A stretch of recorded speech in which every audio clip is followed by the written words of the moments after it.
Match numéro 14, les amis, comme Johan Rivière, comme Laurent Hervé, comme Ladislas Dounyama, un numéro qui n'est malheureusement plus attribué depuis le tragique décès de Nathaël Julan. Gaëtan, comment ça va?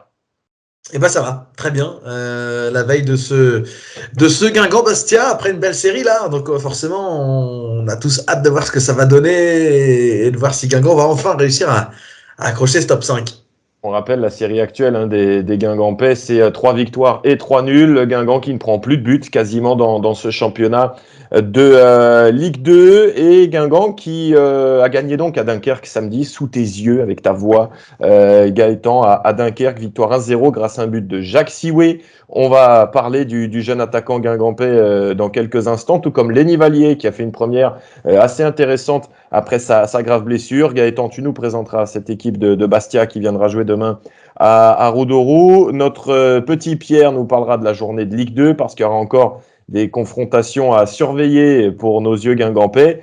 Une partie vintage avec ce petit programme. Alors, on fait d'une pierre deux coups dans cette émission parce que vous savez qu'en avant-match, c'est les vendredis de veille de match. Il y a une rencontre de Ligue 2 mardi à Roudourou contre Angers. Eh bien, on parlera un peu d'un ancien Guingamp-Angers à travers ce programme extraordinaire des années 80. Et puis, on terminera avec le quiz. Simancha 3 pour toi, hein? Ouais, c'est ça. Ouais, c'est ça. Hein. On en vient à se perdre. On sait que c'est toi qui mène, mais on ne sait plus combien. Allez, on passe tout de suite donc au premier thème de notre émission, Jacques Sioué. Et avant de parler de l'attaquant d'en avant, on vous propose de réécouter le but avec Gaëtan au micro et également la réaction du buteur guingampais de samedi à notre micro. Ça aurait pu aussi l'être. Sioué, qui est bien trouvé, qui va se retourner pour frapper et pour ouvrir le score. Guingamp qui ouvre le score grâce à Jacques Sioué, son premier but de la saison et son deuxième en Ligue 2. Il avait marqué la saison passée face à Dijon. Il marque son premier but ce soir en sortant du banc. Guingamp mène 1-0 à Dunkerque. Ce premier but, tu devais l'attendre depuis un petit moment aussi. Un très long moment, j'attendais ce premier but parce que je me devais d'aider l'équipe parce que j'ai pu faire pas mal d'entrées cette saison. Je titulaire une fois contre Concarneau et je me devais ce soir de me racheter un peu sur toutes mes entrées et tout ce que j'ai pu apporter tout ce que j'ai pu apporter à l'équipe. Et voilà, ce soir j'ai pu marquer ce but-là, on gagne 1-0 et ça fait plaisir et c'est 3 points qu'il faut qu'on prenne et le sprint final c'est lancé, c'est maintenant. Tu peux raconter ce but? Ce but-là en fait c'est à la mi-temps, j'ai pu parler avec le coach qui m'a dit que c'est bien, je prends des initiatives, que voilà, j'étais bien rentré dans le match. Qu'en deuxième mi-temps, je vais faire ce que je fais à l'entraînement, souvent, parce que c'est le but que je mets, je le fais souvent à l'entraînement. J'essaie de me retourner et de frapper vite dans la surface. Parce que moi, je vais mettre de temps, puis ils vont être surpris. Donc après, j'ai fait ce que je devais faire. Ouais, hein? Ouais, je pense qu'elle est touchée. Mais ils me l'ont accordé, donc ça va. C'est parfait. Ouais, c'est parfait, elle était cadrée, donc ils me l'ont accordé. Et voilà, c'est la spontanéité et un peu de folie. Donc voilà. Donc c'est ce qu'il fallait. Ça fait du bien, Gaëtan, d'avoir aussi ce genre de héros dans une saison, parce qu'on dit souvent dans une saison qu'on a besoin de tout le monde. Bah là, très clairement, même si son but, il y a un petit peu de réussite parce que la frappe est contrée, mais bon, s'il se retourne pas, s'il frappe pas vite, comme il nous l'a expliqué, bah, ce but n'existe jamais.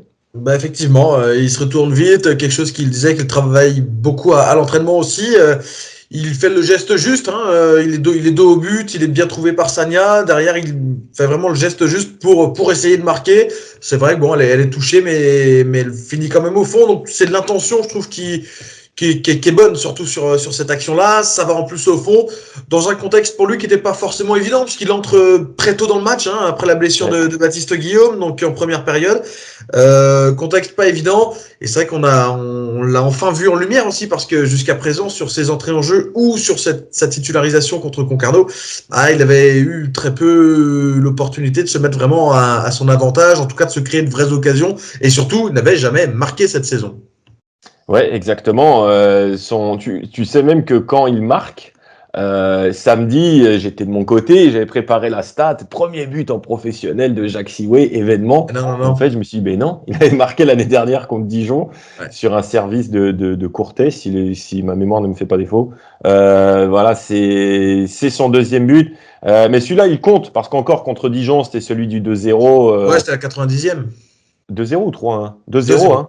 Ouais, 2-0. Là, cette année, voilà, c'est 26 matchs Pas beaucoup de titularisation, hein. Une en championnat, c'était à Brest contre Concarneau, et deux en Coupe de France où il n'avait pas forcément tiré son épingle du jeu. Et justement, on est allé le rencontrer à Saint-Malo au mois de novembre, après sa première titularisation. Je crois même que c'était en professionnel, après la victoire arrachée au tir au but. Jacques Sioué nous racontait à cette époque-là, dans les couloirs du stade de Marville, ses progrès encore à effectuer.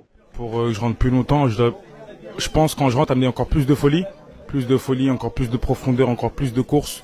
Ce que je fais un peu moins en début de saison là, faut que je le fasse encore plus, je continue à travailler pour, et je pense que petit à petit je rentrerai dans les plans du coach à rentrer plus tôt dans le match, mais voilà, ramener plus de folie, faire la différence surtout en fin de match quand on a besoin de moi, par exemple quand il y a 0-0, marquer des buts, faire gagner les matchs, parce que je suis là aussi pour finir le travail des collègues. Donc voilà, après c'est ce que je vais faire pour m'améliorer petit à petit dans la saison, et je pense qu'en deuxième partie de saison ça peut le faire aussi. Et puis forcément, Gaëtan, tu es allé le revoir au stade Tribu, dans la zone mixte, qui est en même temps zone mixte et en même temps tunnel d'entrée des joueurs sur le terrain. Jacques Sioué est revenu sur ses progrès, selon lui, là maintenant, plusieurs mois plus tard, mi-avril. En fait, après, sur les entrées que j'ai pu faire, j'avais très peu de ballons, très peu d'occasions. Mais après, comme on dit, il faut se créer des occasions, il faut aller chercher, il faut essayer d'attirer les ballons. Donc c'est ça que je m'en voulais un peu aussi, que je devais ramener un peu plus de folie, parce que je ramène beaucoup de folie à l'entraînement, hein. Je marque beaucoup de buts à l'entraînement. Donc aussi en match, je me devais de me racheter, et que voilà, après, si j'ai pas beaucoup d'occasions, c'est à moi de me les créer aussi. Prendre le ballon comme j'ai pu faire aujourd'hui, un peu, frapper, marquer, et donc voilà. Donc par la suite, si je suis sur le banc, il faudrait que je refasse pareil. Sur quels aspects justement tu dois évoluer, progresser là? Je pense que je dois évoluer sur peut-être l'explosivité, aller plus vite, faire plus d'appels et techniquement être encore plus juste. Ça veut pas dire que techniquement je suis pas juste, parce que je pense qu'on a pu le voir ce soir que voilà, sur certains ballons j'ai pu être bon, mais je pense que voilà, affiner mon jeu et être plus léger encore, et l'explosivité surtout dans les appels, sur les poussées de ballon et la finition, hein. Comme tout attaquant, ça peut que progresser, donc voilà. À ton avis, quel est toi, de l'extérieur, Gaëtan, quel est son point de progrès, en tout cas là où il doit davantage progresser? Bah déjà sur ses appels, je pense, parce que finalement, s'il se crée pas d'occasion, c'est pourquoi? C'est parce qu'il est très peu trouvé aussi dans les matchs. Il y a très peu de solutions, enfin très peu de situations, pardon, où on se dit ah là il y avait un coup à jouer pour Sioué, là il aurait pu être servi. Non, il y en a très peu. Alors évidemment après il y a le geste aussi face au but, mais finalement quelle occasion ratée on retient de Jacques Sioué? Il y en a pas ou peu. Moi, j'en retiens, alors pas forcément une, mais j'en retiens un match où il a beaucoup vendangé, et c'est pour ça que moi je dirais que là où il doit progresser, c'est dans son calme, que ce soit dans son jeu sans ballon ou jeu avec ballon. C'était à Angers, où il avait eu plusieurs occasions fin décembre, où il avait arrosé partout. C'est le seul match. Parce que à Dunkerque, il a juste le but. Oui. Titulaire à Concarneau, il n'avait pas eu d'occasion. Après, alors on dit oui, mais il n'a pas joué beaucoup, mais il y a quelques matchs où, je crois que c'est le match d'avant contre Amiens, il entre 25 minutes, il n'a pas d'occasion non plus, donc je pense qu'il y a aussi un côté, alors ouais, c'est vrai, du calme face au but, mais avant de se retrouver face au but, visiblement, il manque quelque chose, puisqu'il ne se crée pas énormément d'occasions. En tout cas, il est très peu trouvé, donc il y a peut-être le côté appel, le côté se mettre dans la bonne position au bon moment, qui peut lui manquer, ou en tout cas qui peut être un axe de progression, puisque jusqu'à présent finalement il marque peu, d'accord, mais il se crée aussi peu d'occasions. Et ouais, voilà, Jacques Sioué qui pousse un petit peu à la porte du 11 titulaire. Ce qui est vrai, ce qui est étonnant, alors peut-être que c'est quelque chose qui va surprendre pour les gens de l'extérieur et un peu moins surprendre pour les gens qui vont régulièrement aux entraînements. Mais pour avoir vu quelques séances, c'est vrai que Jacques Sioué sur les entraînements, c'est celui que tu vois en fait, même en phase de préparation, il était vraiment un joueur qui nous tapait dans l'œil sur la prépa, sur les entraînements.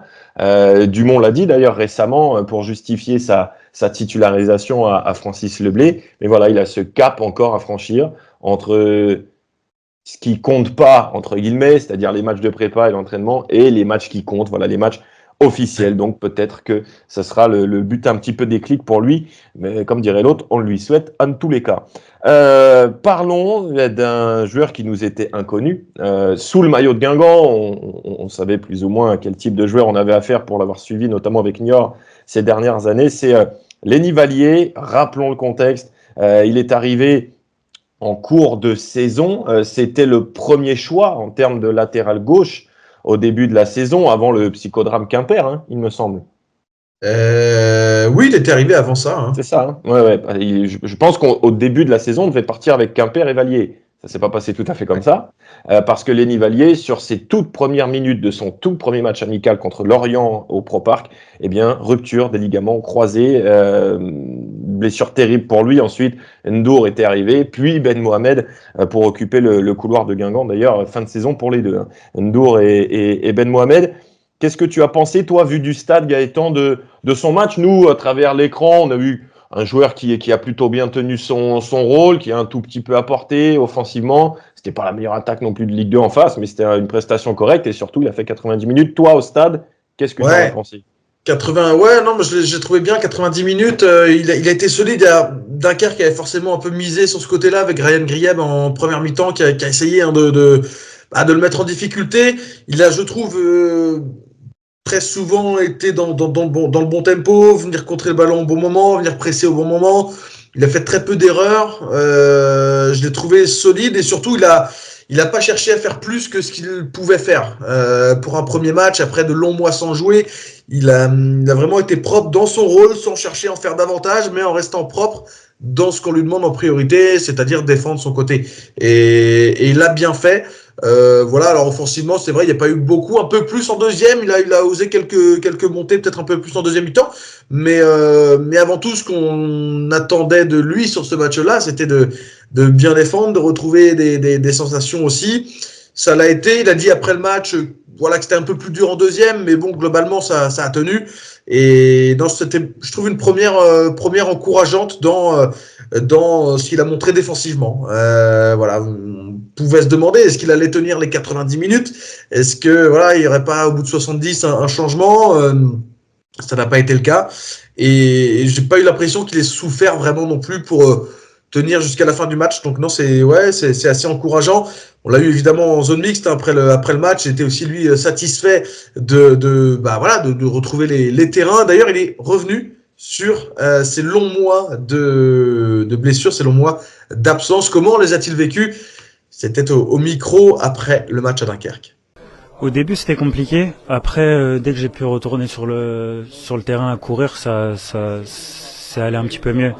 J'essayais de me focaliser surtout sur quand on a une blessure comme ça, il faut pas essayer de compter les jours. Faut juste essayer de voir le positif et d'essayer de devenir meilleur chaque jour, de progresser chaque jour. Et franchement, c'est ce que j'ai fait. J'ai pris mon mal en patience. Et puis, Dieu merci, j'ai pu rejouer au foot. Ouais, bah surtout que avant ça, je me blessais très rarement. Donc après, je me suis dit, bon, écoute, au début, en fait, je pensais même pas à cette blessure. Je me suis dit que j'allais rater 2-3 semaines, puis j'allais rater le début de championnat, et puis après, ça a été un peu plus compliqué quand j'ai appris le reste. Mais c'est de la malchance. Je sais pas comment on peut interpréter ça, parce que ça arrive. Donc il faut accepter, et puis faut pas rester dessus. Faut essayer d'avancer, en fait. Moi, j'aime bien quand il dit, quand il s'apitoie pas sur son sort, en fait. Il dit, Ouais. voilà, c'est l'histoire d'une carrière. Alors, chacun vit différemment les graves blessures. Surtout que lui, au départ, il ne pensait pas que c'était une rupture des ligaments croisés. Donc, c'est vraiment, l'état d'esprit semble bon quand même pour Vallier. Il y a une deuxième intervention aussi. Et après, un peu plus tard aussi dans la conversation, on lui a posé la question dans la conversation, dans l'interview. C'est vrai qu'il se confiait un peu à livre ouvert aussi. Il s'est penché sur alors la suite, mais surtout, est-ce que c'était le début d'une nouvelle histoire pour lui dans sa carrière et avec Guingamp? La réponse du latéral gauche. Une nouvelle histoire, non, ça fait partie de mon histoire. Donc je le prends, je le garde, je l'oublie pas. Comme ça me permet d'avancer et ça m'a permis de me rendre compte de la chance que j'ai de jouer au foot, en fait. Ouais, ça forge, ça aide à remettre les pieds sur terre, à savoir qu'on n'est pas invincible, que voilà, que quand on est éloigné des terrains, c'est la réalité un petit peu qui revient de face, mais sinon c'est voilà. Eh bien non, pas de nouvelle histoire, ça fait partie de l'histoire, ça colle aussi à ce que tu disais, Pierre, hein, finalement, voilà, il le prend lui comme un élément de sa carrière qui va peut-être le faire grandir aussi. Il avait été très peu blessé jusque-là dans ses précédents clubs, à Pau, à Reims, à Niort.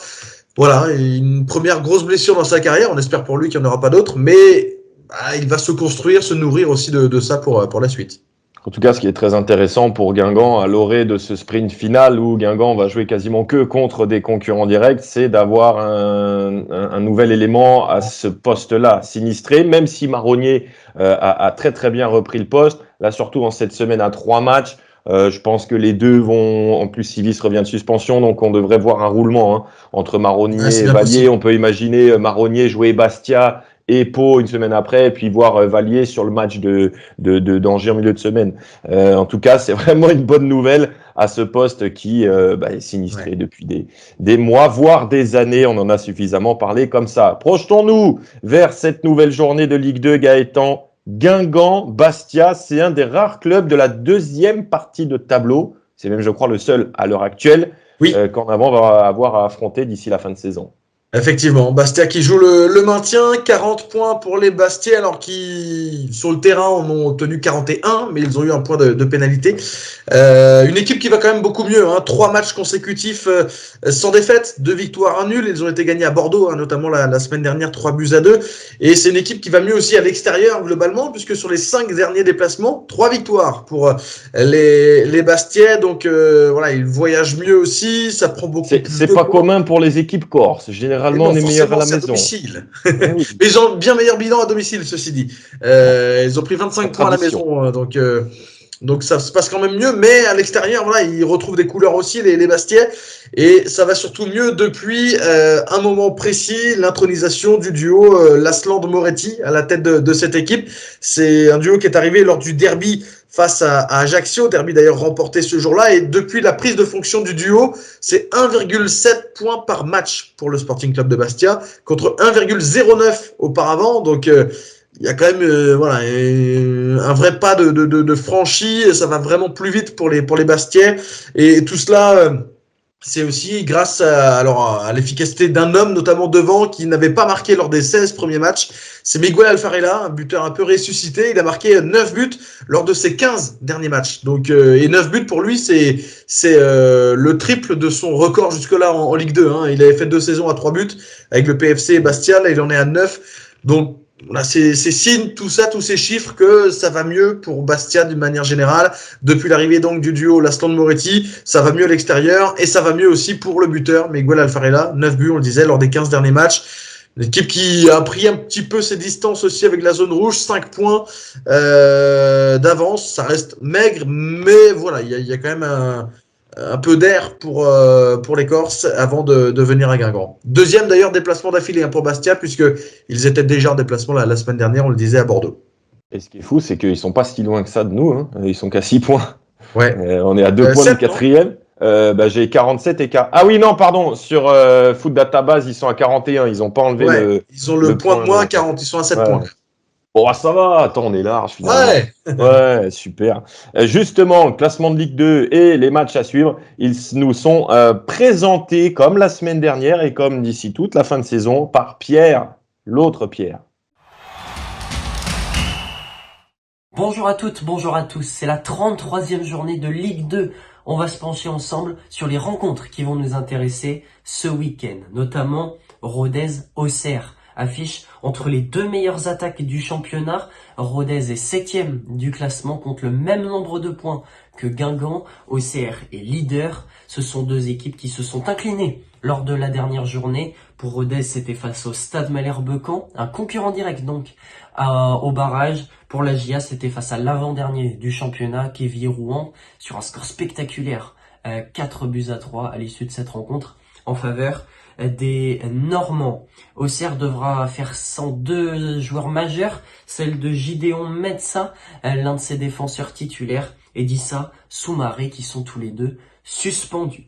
Autre rencontre que l'on va surveiller lors de cette 33e journée, c'est le match entre le Pau FC et le Stade Lavallois. Cette équipe de Laval est peut-être en train de tout perdre, puisqu'ils avaient démarré la saison en fanfare. Ils sont en train de s'écrouler, puisqu'ils n'ont plus gagné depuis 5 rencontres. Ils ont notamment perdu la 32e journée face à Annecy sur le score de 3-0. Ils n'y sont plus, les Lavallois, et ils vont faire face à un adversaire assez costaud du championnat, le Pau FC, 9e, qui compte également le même nombre de points que Guingamp, qui est en forme, a gagné ses 3 derniers matchs, et qui compte aucun absent majeur lors de cette rencontre. Même chose pour les Lavallois qui vont devoir évidemment se reprendre.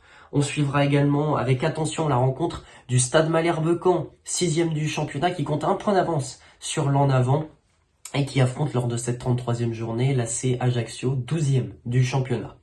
Dernière information, on en parlait déjà la semaine passée, Valenciennes est officiellement reléguée en national et une équipe pourrait faire le chemin inverse ce week-end. C'est le Red Star, leader de national, qui en cas de succès ce week-end lors de la 30e journée de national pourrait rejoindre le championnat de Ligue 2 la saison prochaine. Voilà donc pour les enjeux de cette 33e journée qui débute ce samedi.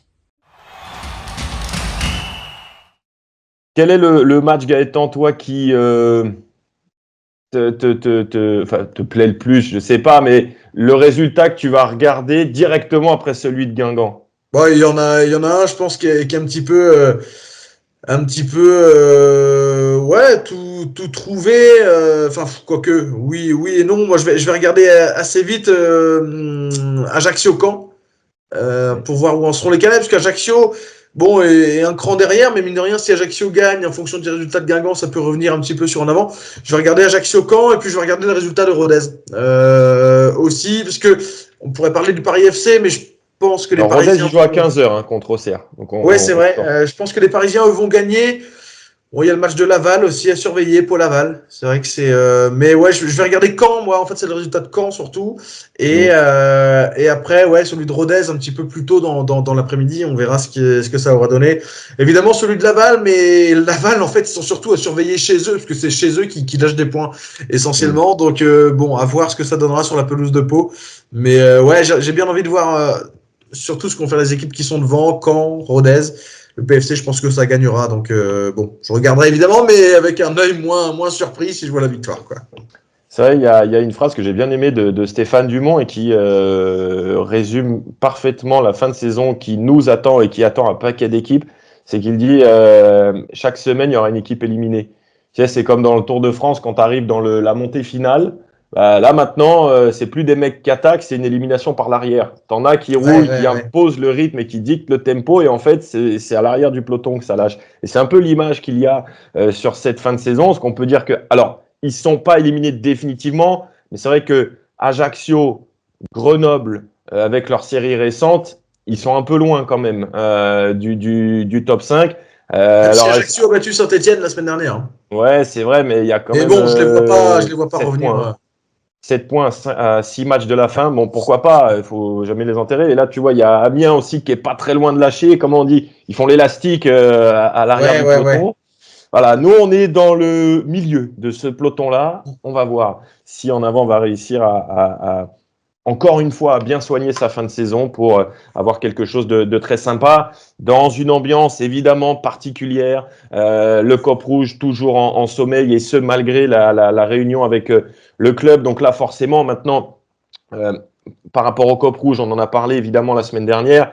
Maintenant, c'est ce qu'on dit un peu dans le jargon, c'est leur cuisine interne, c'est à eux de régler ça en interne. Nous, évidemment, on n'est pas au courant de tout là-dedans. Ce qu'on sait juste, c'est l'importance du Cop Rouge, la beauté de leur saison, la beauté de leur tifo sur le match contre Concarneau.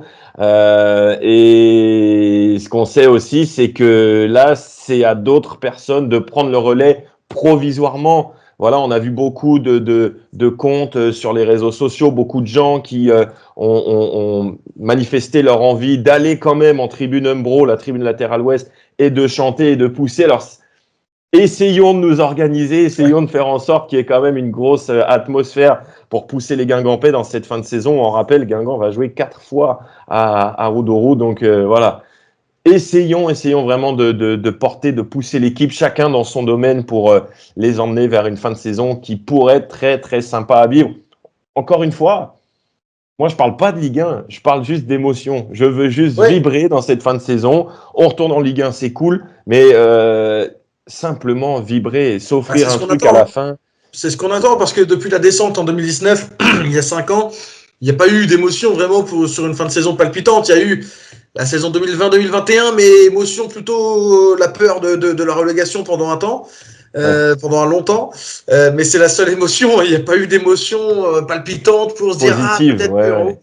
Donc il n'y a pas eu de parcours en Coupe de France non plus. Donc bon, c'est sûr que voilà, même sans remonter, c'est juste voilà d'avoir un match qui sorte de l'ordinaire, un match de play-off, peut-être même de barrage après, mais de play-off déjà à disputer, quelque chose d'un peu palpitant sur la fin, c'est surtout ça.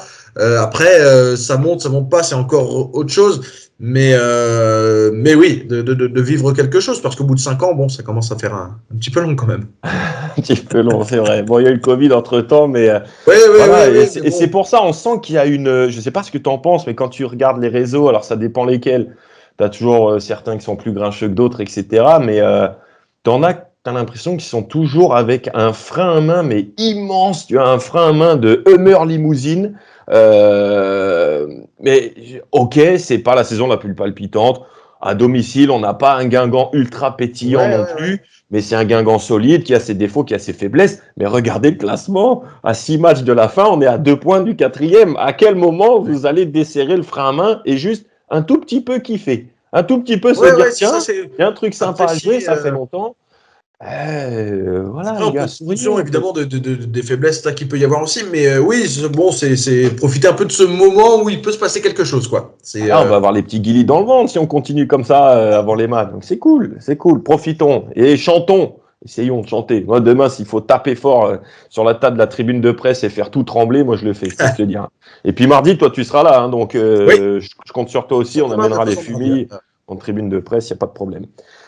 Passons à la rubrique Vintage, les amis. On en parlait. Mardi, c'est Guingamp-Angers. Il n'y aura pas d'en avant-match en préambule de cette rencontre. Du coup, on a ressorti du placard. Ça fait des semaines qu'on l'a gardé de côté. Regardez ce programme absolument mythique. En avant, SCO d'Angers. Alors, c'est en championnat de D2 1982, le 17 avril. C'était il y a 42 ans. C'est ça, je crois.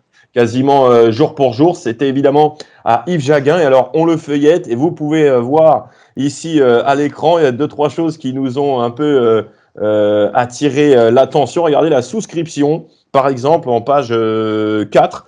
Lancée au début du mois d'avril, la souscription d'en avant devrait atteindre son objectif et le président Le Gret est en passe de réussir son pari, à savoir trouver les 100 000 francs nécessaires à la réfection de la pelouse du stade Yves Jaguin. Voilà, ça marchait comme ça à l'époque. Ensuite, qu'est-ce qu'on a donc vous avez par exemple Puma en sponsor. Je crois que c'était l'équipementier à l'époque d'en avant. Ça n'a pas été très longtemps. Tiens, on a le tableau de Franck qui avait fait tout ça. Ah, il n'y a pas les équipementiers dessus, malheureusement. Mais le sponsor, c'était Britair, visiblement, en 82. Au milieu, page centrale, double page avec donc la composition des équipes, avec notamment Kérusoré en numéro 10 du côté de Guingamp. Du côté d'Angers, bon, on avait juste mis les 11 titulaires. D'ailleurs, ce fameux Narbutovic qui avait marqué le seul but de ce match, le SCO qui avait gagné 1-0. Et vous voyez qu'en levée de rideau à 18h30, ça n'existe plus parce qu'il faut ménager la pelouse. Finale de la Coupe Tricot. C'était une coupe départementale des cadets. Eh bien, c'était un derby briochin entre le Stade briochin et Ginglin. Qu'est-ce qu'on peut vous montrer encore? Petite interview de Raymond Kérusoré qui parle d'un match précédent contre Limoges, équipe bien faible. Voilà, on n'avait pas la langue dans sa poche. Et puis, l'autre page en face, moi, c'est ce qui m'a scotché. Gaëtan, je te l'avais montré. La coiffure masculine, Bernard Cartier, très célèbre à Guingamp pour avoir été de très nombreuses années dirigeant du club. L'illustre, comme il disait, c'était une petite ville dans un grand stade. Moi, j'ai quitté l'école à 11h30 pour être coiffeur. Problème avec un prof. Donc, avec un prof. Voilà. Et puis, les téléphones à 6 chiffres. Voilà, on n'était pas à 10. Donc, téléphonez au 43 94 11. Et puis, dernière chose, mademoiselle Nadège Potier qui a gagné le téléviseur portatif lors d'une tombola organisée au Grand Café PMU Place du Centre. Ça existe encore. Le Grand Café. Toujours là. Ouais. Toujours là. Donc voilà ce petit programme qui faisait une petite dizaine de pages, mais c'était génial à ressortir ça et puis à vous le montrer aujourd'hui lors de cette émission. En avant, match. Challenge Profit Roll, on y est mon petit Gaëtan. Alors, dernière fois visiblement sous cette forme actuelle, parce qu'on s'est dit que lors des prochaines émissions, c'est Pierre qui allait nous poser les questions. On va voir comment organiser ça. Donc, on rappelle, tu mènes 6 manches à 3. On s'est quand même tiré la chic sur des thèmes aussi durs les uns que les autres. On s'est dit là, on va se calmer un peu parce qu'on n'est pas dans un truc de warrior. C'est à moi donc de commencer vu que j'ai perdu la dernière fois. Moi, je te dis déjà, il n'y a pas de question à 3 points. C'est 1 à 2 et la dernière sur 1 point. Voilà, peut-être que ça se jouera à 1 point. 2, 2, 1 et elles sont faciles. Hein. Moi, je trouve, je te mets un peu la pression peut-être, mais je vois pas comment je pourrais gagner parce qu'à mon avis, tu vas faire 4 ou 5 sur 5. Donc, on verra bien. Ouais, non, mais j'aime pas trop ce genre de... Moi, j'aime pas quand c'est facile, tu vois. Mais bon, vas-y. Ouais, en beauté. Donc, c'est à qui de poser la question déjà? Toi. Ok. On a beaucoup parlé cette semaine, enfin beaucoup, oui, de la demi-finale évidemment contre Monaco. Je vais m'intéresser moi au match suivant, la défaite à Bordeaux, puisque demain pour Guingamp-Bastia, ça fera 10 ans, hein, jour pour jour, 20 avril. Le 20 avril, donc défaite 5-1 en Ligue 1 à Bordeaux. Qui sont les 2 joueurs ayant participé à ce match à être passés par Guingamp et Bordeaux dans leur carrière? Les joueurs, ils pouvaient être bordelais ou guingampais le jour-là. Ça, il n'y a pas de... Ok. 2 joueurs à être passés par Guingamp combien de temps j'ai qui ont basculé. Qui ont participé aux 2 matchs. À ce match.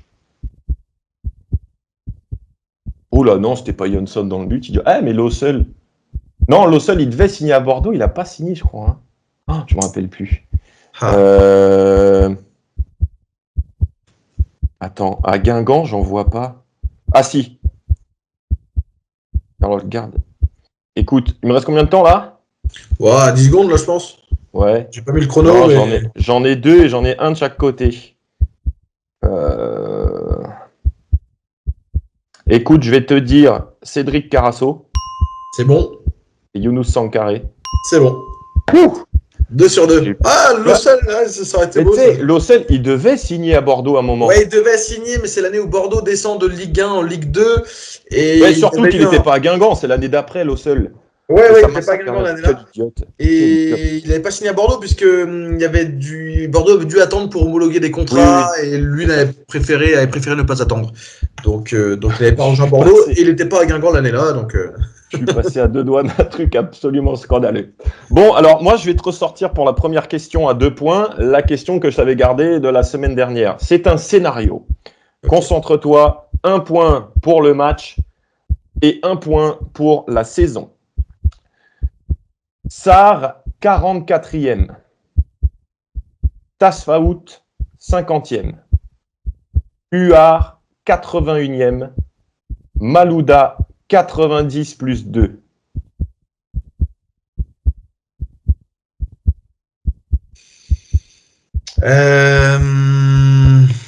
Alors pour moi, là je réfléchis. Pour moi, c'est un Saint-Étienne-Guingamp. Je te mets 30 secondes. Saint-Étienne-Guingamp, mais j'hésite entre 2001 et 2001-2002. Je veux dire Saint-Étienne-Guingamp 2000-2001. C'est bon, 2 points pour Gaëtan Pinel. Match spécial parce que, bon, déjà, c'était la dernière journée de D1. C'est un match après lequel Saint-Étienne est relégué et c'est le jour du premier but en Ligue 1 de Florent Malouda. C'est Malouda, 92e, qui m'a... Ouais, je me suis dit, c'est ça. Je savais pas si je te disais Pape Sarr ou si je laissais Sarr. Donc, j'ai fait un peu mon film. Ah oui. Mais je pense pas que ça aurait été un indice supplémentaire pour moi. Ouais. Et c'est le Huard après, Saint-Étienne aussi, mais. C'est bien. Et par contre, je savais plus si c'était justement la dernière ou l'avant-dernière journée. C'est pour ça que j'hésitais avec 2001-2002. Mais c'était plus en Ligue 1, 2001-2002, Saint-Étienne, donc. Mais sur le coup. C'est bon. Alors, alors question à 1 point là cette fois. La saison dernière, quel Bastiais avait marqué pour Bastia et contre son camp face à Guingamp?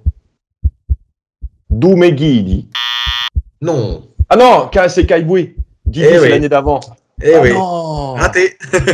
Oh non, Pierrot. Caïboui avait marqué contre son camp à Roudourou à l'aller, un but partout. Il avait marqué un centre de Manceau. Sur un centre de Manceau. Et il avait marqué pour Bastia au retour d'un sublime coup franc. Il y avait eu un partout. Et Guidi avait marqué contre son camp, mais l'année d'avant à Roudourou. Et Caïboui qui joue à Amiens, c'est ça? Caïboui est à Amiens maintenant, ouais. Ouais, je disais aussi, je l'ai vu il n'y a pas longtemps celui-là. Bon, tu vois, j'étais tellement content d'avoir Doumé Guidi que je me suis vautré. Je reviens sur un ancien Guingamp-Bastia, mais plus loin dans le temps. Saison 2013-2014. On est en septembre, je crois. Match nul un partout entre Guingamp et Bastia.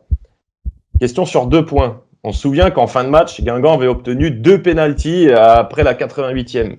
Ouais. Guingamp en avait raté 1 et marqué 1. Ouais. Qui était le gardien Bastia Ok. ce soir-là? Et qui était l'arbitre qui avait accordé les 2 pénaltys? Alors, le gardien, c'était Michael Landreau. C'est bon. L'arbitre, Je te mets 20 secondes. alors, je pense là à Anthony Gauthier.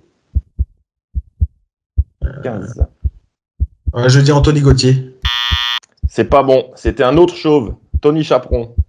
Ah, Tony Chaperon. Ouais, en fait, qui Ah avait ouais. défrayé la chronique parce que le 2e penalty, la faute était à l'extérieur de la Ouais. surface de réparation. Guingamp l'avait raté.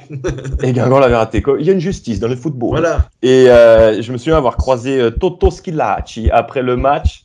Et je lui avais dit que le 2e était en dehors. Il a dit « Oh, on n'a pas fini de se faire enfumer. » Mais voilà, bon, il y avait eu un partout. Il y Voilà. avait eu un partout. Alors, on en est à 3 points sur 4 pour toi et 2 points sur 3 pour moi. Donc, question à 2 points pour toi. Ok. Alors, CV, mais nouvelle version. Parce que je vais te dire de quel joueur il s'agit. Mhm. Je vais te citer des clubs, sauf 2. Alors, ok, je prends mon crayon. C'est pas mal, Voilà. ça. Donc, c'est le CV de Maxime Barthelmé. Ouais. Alors, je te fais signaler que Oui. la semaine dernière, je t'ai fait deviner le CV de Jacques Sioué. Oui. Il a marqué le seul but du match. Ah, Donc, il faudrait qu'il soit dans le groupe, Barthelmé, déjà, parce que. Ouais, c'est vrai. c'est Il a pas plus tout joué le cas ces depuis quand, derniers lui? temps. Il a joué un seul match en 2000. Il a joué contre Rennes, je me souviens. Ouais, alors il a joué un match en championnat à Rodez. Et Ouais. il a joué en coupe Rennes. Et je crois qu'il a participé aux 3 matchs de coupe. En Ligue 2, il en joue pas, hein? Si, à Rodez seulement. Ah oui, c'est à Rodez, pardon. Vas-y, ouais. 19 Vas-y. minutes à Rodez et c'est tout. Ouais. Alors, Racing Club de France, Attends, Racing. Ouais. Lorient. Ouais, Ensuite, club à trouver. ok. Lorient. Club à Ouais. trouver. 3 et Guingamp. On répète Attends, pour Troyes nos et Guingamp. auditeurs et internautes. Racing Club de France, Lorient, un club à trouver. Lorient, un club à trouver. 3 et Guingamp. Je sais qu'ils jouent au PFC quand on les joue en national. Donc, je te le mets entre les deux Lorient, là. Racing, Lorient, PFC, Lorient. C'est bon. Et alors, l'autre? L'autre, ça me sert à rien si je te demande la saison. Tu vas pas me le donner? Bah non. Je te laisse 30 bonnes secondes encore, quoi. Bon. Je sais pas pourquoi je le vois parce que Troyes, il fait les barrages et je crois qu'il est déjà en Ligue 2. Il n'est pas en Ligue 1, il est en Ligue 2. Je me demande si c'est pas Châteauroux.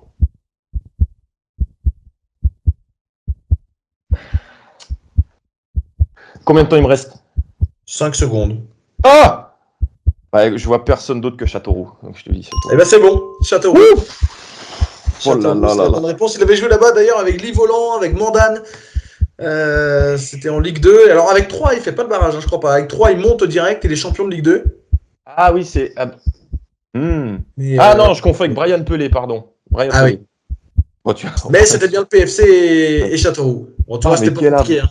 Quel abruti de. T'aurais dû faire 5 sur 5 normalement. Bah ouais. Bon, bah alors attends, du coup, balle de. Alors là, il y a 4-3 pour moi. Donc tu peux égaliser. Ouais, uniquement. Ou alors j'ai gagné. Je te fais un peu une perlade. Je me suis dit, je vais regarder Lilian Lasland et son passif un peu contre Guingamp. Ah ouais, je l'aurais pas. Sauf qu'il a marqué que 2 buts contre en avant. Et les 2, c'était avec Nice, donc c'est pas ça la réponse. Il marque surtout un but assassin qui, après coup, est quasiment le but qui envoie Guingamp en Ligue 2 en 2004, le 15 mai 2004. Guingamp mène 1-0 sur un but de Dagano. Il y a un but niçois à la 86e et Lasland marque à la 94e. Qui marque le premier but niçois? Non, je l'aurais pas. Ah, j'étais sûr que t'allais la voir. C'est tellement. Enfin. Bon, je te mets 30 secondes. Qui marque le but niçois? 86e minute. Guingamp était quasiment maintenu à 1-0 à la 86e. Égalisation niçoise. Et 94e, c'est un scénario horrible. But de Lasland. On est d'accord que c'est pas un CSC, c'est bien un Niçois qu'il faut trouver. Non, c'est vraiment un Niçois. Ouais. Ouais. Il te reste 10 secondes là.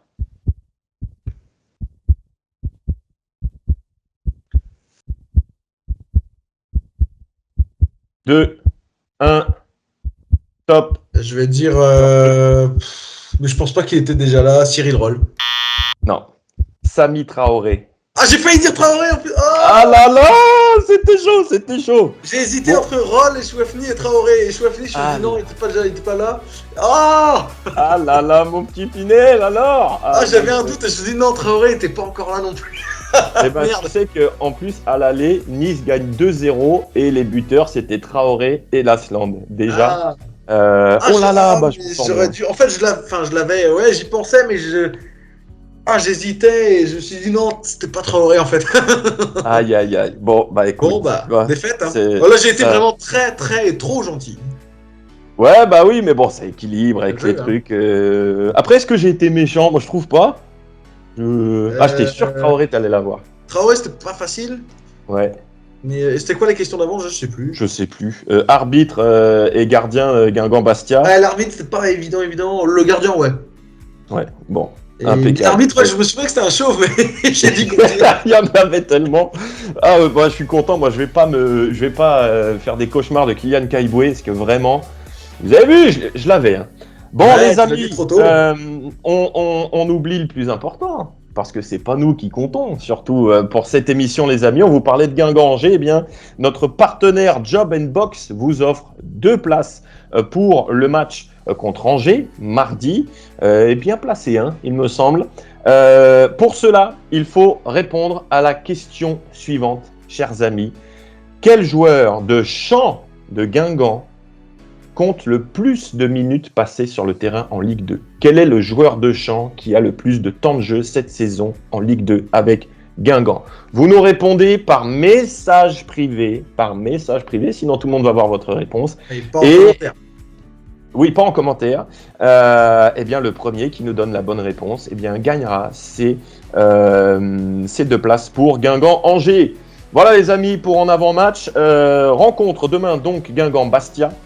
Match à 19h, prise d'antenne 18h45 sur la Guingampaise. Notez bien, demain, notre petit Gaëtan n'est pas là. Donc, du coup, on fera la zone mixte en direct simplement sur Facebook.